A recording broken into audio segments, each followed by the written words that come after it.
Welcome back in A to Z here on Locked On Sports Atlanta, free on YouTube and wherever you get your podcast. Make sure you search Locked On Sports Atlanta. Our next guest is somebody who has my immense respect. She's one of the hardest workers in the business. And I think technically now we're actually considered coworkers and colleagues, but she's one of the best sports reporters. And I think Atlanta Magazine named her the best sports reporter in Atlanta. It's Maria Martin here on A to Z. Maria, Thank welcome. you. Always great to talk to you. I'm so glad to see you this morning, Zinno. Hey, listen, I mean, what better way to start out your Wednesday than hanging out with Zinno? I mean, that's usually what I try to convince people of. I'm usually wrong about that, but nonetheless, I appreciate your time as always because you are very busy. Busy. For those who don't know, Maria works harder than anybody in this business. Trust me, I've been around a long time and I'm lazy. So I'm glad to see somebody's picking up all the slack for the rest of us. All right. You're nice. Speaking of picking up some slack, Braves did that last night with a come from behind win over the Phillies. Much needed. After the first game of this series, I'm starting to lose a little bit of patience. I kept preaching, hey, slow down, relax. I put June 15th as a date on the wall where they need to be back above 500 by because they're coming up on a stretch where they'll play the Rockies, the D-backs, the A's, the Pirates, and the Nationals, all bad teams. That's when I feel like they should get right. But, some of these losses are starting to be a little bit disconcerting in the way that they're happening. So where are you on your panic level? Yeah, I'm not ready to hit the panic button on the Braves just yet. They're 20-23. They keep flirting with 500. I think I agree with you. They got to get closer and closer, if not over the 500 threshold by at least middle of June, if not the end of June. What's a little concerning, though, is I saw a stat by Dave O'Brien that he put out a couple days ago that the farthest back that they had been last year, this World Series team, was 8. They're 9 back from the Mets. And of course, we're all waiting for the Mets to become the Mets, and we expect that will happen at some point. But that is concerning because they are still a little bit further behind than they were last year. And last year, we all thought that a World Series was impossible. And then, they did what they did at the trade deadline. And here we are talking about a World Series championship team from last year. But they are kind of like a toxic relationship. It's like they give you a little bit of hope and you want to hang on, and then they just take 2 steps backwards and you lose all hope again. And that's where I'm at with this team. It's like every time I see something good from them, someone else does something embarrassing and just that should never happen. So that was a good win, a much needed win. I think they need to close out this series and get another win against the Phillies to really make me convinced that this team is a team that could turn the corner. Yeah, I mean, look, the strikeouts are problematic, and I don't know what you do to fix it. You can't bench guys who strike out a lot. I mean, theoretically you can, but that means you're sitting Austin Riley. That means you're sitting Dansby Swanson. It means you're sitting Ozzie Albies at this point, and those are just guys that are going to play every day because of who they are and what they've meant to this team in the past. So that problem is, but it'd be one thing if they were bopping the ball out of the ballpark and striking out. It was feast or famine, home run or strikeout. Home. Now we're just getting more strikeouts and nothing else. And the lack of runs to me is the biggest concern in the offense getting right because they were supposed to mash through 162. Yeah, and really on paper, when you look at this lineup top to bottom, they should mash theoretically. I mean, these are all guys that have in the past. This lineup is filled with guys that have had 30 home run seasons. I mean, it's really concerning when you look at the lineup top to bottom and you look at the strikeout count like you talked about. I think that the Braves really, in my opinion, and this comes off of William Contreras obviously having a big night, his first career walk-off. I think they need to find a way to keep him in the lineup. Obviously, you can't have him playing defense the entire time, but I think if there's a way you can have him DH, that would be really beneficial to this lineup. He's proved himself in the short amount of times that he's been up with the Braves this year. He's had a couple of multi-homer games. I think his bat has proven to be really beneficial for this lineup at this time. You see glimpses of hope from guys like Dansby. Matt Olson is clearly not what we thought he was going to be offensively so far. And, obviously the home run against the Phillies on Tuesday night was clearly a good thing. But other than that, he's been pretty terrible. So I think, getting William Contreras to be potentially a designated hitter would be crucial for this team right now. And having guys other than Ronald Acuna Jr. step up, that's what needs to happen. This lineup that we thought was going to mash isn't doing that. And that concerns me more than anything about the Braves. I'll say one more thing in reference to the Mets, and I've been saying this too. You can't worry about where they are and how many games behind you are at this point. Like we're not in the heat of a playoff race right now, where games back actually matter.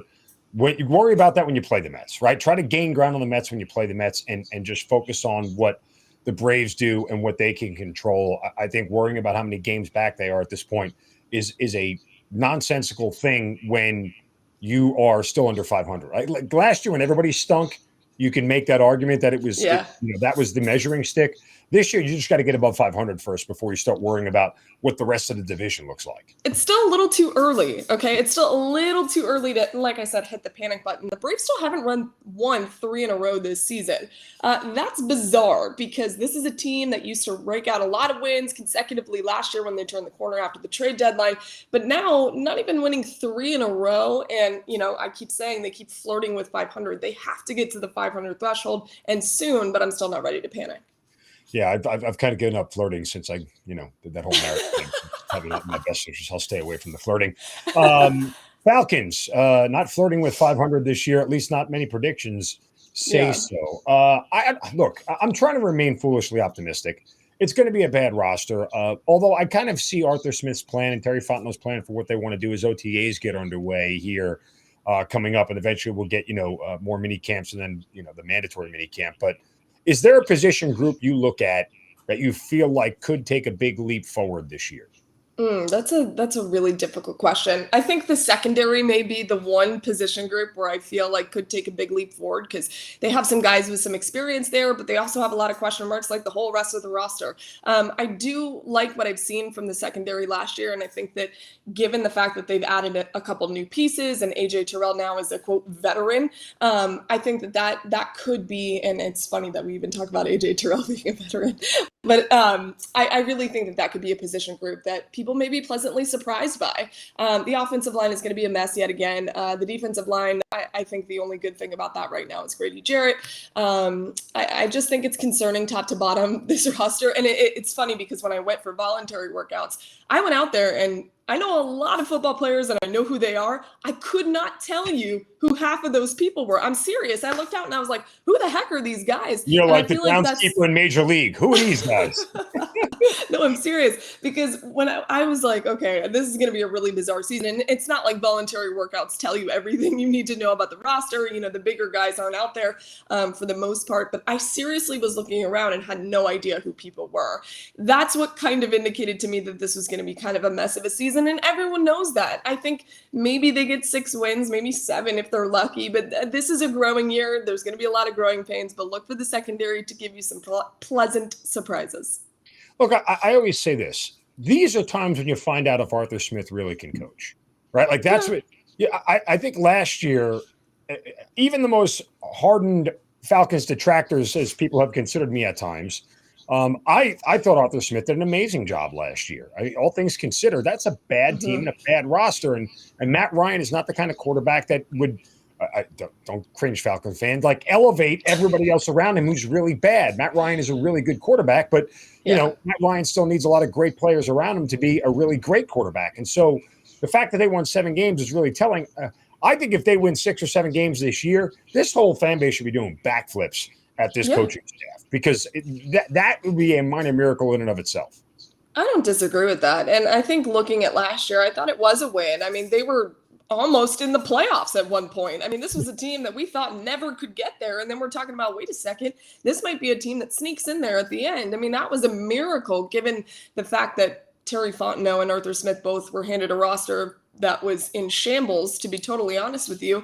And yes, they still have Deion Jones for now. I mean, who knows what happens with that? There's still room for this roster to move around. We're still not at the point where it's completely set before the season. I mean, we are just in the infancy of the offseason program. So you're going to learn a lot more about this team as we head closer to the fall. And I'm really excited for OTAs to begin because you do answer a lot of question marks, not as many as you do when we get to mandatory minicamp and to training camp and all of those things. But I think OTAs, you really start to learn a little bit more about what Arthur Smith really expects from this hodgepodge of a roster. They're starting to put their own flavor on things. His scheme was set last year, but I think now you're starting to understand really where the direction of this franchise is going. And in my opinion, it's a positive one. This is only year 2 under these guys. And I think it's hard to judge someone, especially based off of the situation that they're in. But look, they clearly are very adamant about making sure that the cap situation is under control and that this franchise is on a good trajectory. So I think 6 or 7 wins, yes, the fans should be very excited, but anything more than that, I don't know. You might as well keep them around for a decade because that would be the most shocking thing of all time.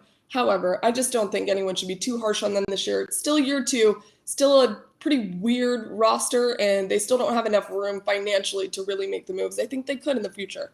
I will say this much, and 6 months from now, when you have me on 11 Alive Sports Extra and we're recapping the Falcons season and you're asking me what my thoughts are, I'm not giving a pass to Arthur Smith on one particular area, and that is making sure that Kyle Pitts and Drake London get their fair share of targets. You drafted these two guys 2 years in a row when you had many other pressing needs with your first overall draft pick, 4th and 8th overall. It is inexcusable, and it is derelict coaching to not force them the ball as often as you can. I don't care who the quarterback is, as long as they get targets. I don't care if Marcus Mariota can't hit the broadside of a barn. Throw it somewhere where number 8 feasibly could put a finger on it, and that's all I really care about, because I'm not worried about the results. I'm worried about the process. And if he doesn't focus on those guys getting the ball, then why are you drafting them number 1 overall? Like, that to me is inexcusable. Yeah, I mean, I think you have a good point. And look, in theory, they should, because clearly the Falcons have a type when it comes to wideouts and to guys that get the ball. I mean, they're big dudes, they're long, and in theory, they should be able to go up and get plays, especially when they're not there. And there's going to be a lot of times this year where the plays are not there, and those guys are really going to have to make them. So, yeah, I mean, listen, I think the biggest thing for the Falcons is there's so many young guys on this roster, and they don't have a choice but to use guys that have zero experience in the NFL. And that's obviously the scariest part about this roster, but it's also good when you look to the future of this team. That's invaluable. Look how many NFL teams do not have that opportunity. I don't want to say opportunity because you really don't want to be in this situation, but look how many NFL teams do not have that. They don't have to rely on a bunch of 22-year-olds to go out and try to win you a game on Sunday, Thursday, whatever. The Falcons have that. And so to give them that experience this year, I think is only going to make this team better in the long run. All right, real quick. I do want to ask you, just staying with football, just because I'm curious of the female point of view. Deshaun Watson, and last night HBO Real Sports had 2 of his accusers speaking on the record publicly. And I said yesterday that I feel like, look, one, the NFL does not really care about women. All right. They care about their money and they care about their dollars, and they want them to be fans and be patrons and everything else. But the idea that the NFL actually gives a rip about violence against women or sexual misconduct against women is laughable at this point in time. That said, we saw 6 big games for Ben Roethlisberger, not charged, not convicted of anything. 6 games for Ezekiel Elliott, not charged, not convicted of anything. These are much lesser. I don't want to, put degrees on this stuff, but what appears to be lesser consequences than 22 different sets of allegations. I would find it laughable if the NFL doesn't suspend him for at least 12 games, if not the whole season. What's your reaction going to be if this is just a standard 6-game suspension, and is it enough? Yeah, well, look, I was in the room yesterday when Roger Goodell was specifically asked about Deshaun Watson, and he said pretty much what I think everybody expected him to, was that it's still an ongoing investigation, as it is with the league and with the legal system here in this country, and that they're close to the end of their investigation process with Deshaun, and then it'll be handed over to the disciplinary officer, and he'll decide how many games of suspension Deshaun will actually get. Look, 22 is a lot of people. I don't know where the truth is. There's some truth within all of that, I think, but nobody really knows. Maybe we'll never know what the truth completely is. But I mean, you made a lot of points, Zinno, that the league over and over and over has showed its true colors when it comes to stuff like this. And it would not shock me if he did not get 12 games, to be totally honest with you. I think that maybe that should be what happens. Depending on what they find in this investigation, we'll see what they actually rule. But we've seen it happen before. We saw it happen with Big Ben here recently in recent history. He only got 6 games. And so 22 is a lot of allegations. And look, they have a huge mess on their hands with Deshaun. And all I will say is I'm grateful that he didn't come to Atlanta, because that's a disaster for a franchise to have to deal with. I mean, he brings in so much baggage, and you're going to have a quarterback that is suspended for 6 games, if not more. To be honest with you, though, it would not shock me if the league did not suspend him past 6. Would not shock me at all. Maria Martin, 11 Alive Sports, best in the biz. Thanks for the time today. Appreciate it. We'll do it again soon. You're the best. Thanks, Zinno. Bye. All right. Take a time out. Come back. Wrap things up here. A lot of fun still left to do on A to Z, on Locked On Sports Atlanta, free on YouTube, and wherever you get your podcast, search Locked On Sports Atlanta.